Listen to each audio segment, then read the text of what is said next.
মজার একটা ঘটনা খেয়াল করে শুনবেন। কাবা ঘরের পুনর্নির্মাণ হবে।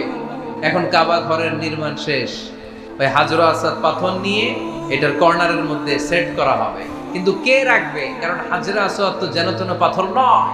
মক্কার 4 নেতা বলে এই সম্মান আমরা হাতছাড়া করতে চাই না, কেউ এই পাথরে হাত দিতে পারবে না, কেউ মীমাংসায় যেতে পারে না। এক মুরব্বী বলে, থাক আজকের জন্য এখানেই সবার মুলতবি, আগামী দিনে এই মসজিদুল হারামের দরজা দিয়ে প্রথম যে ঢুকবে সে সিদ্ধান্ত দিবে।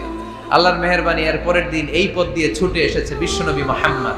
সবাই বিশ্বনবীকে বললেন এই ঘটনা, কেউ তো পাথর ছাড়তে চায় না। বিশ্বনবী বললেন, কই পাথর? জান্নাতারে বললেন, ও জান্নাতা, কাপড়ের 4 কর্নারে তোমরা ধরো। বিশ্বনবী নিজ হাতে পাথরটা নিয়ে কাপড়ের মাঝখানে রেখে দিলেন। এবার বিশ্বনবী আগে আগে যায়, কাবার কাছে যে বিশ্বনবী আবার নিজ হাতে পাথরটা তুললেন, আবার নিজ হাতে কাবার ভেতরে রেখে দিলেন। পড়েন সুবহানাল্লাহ।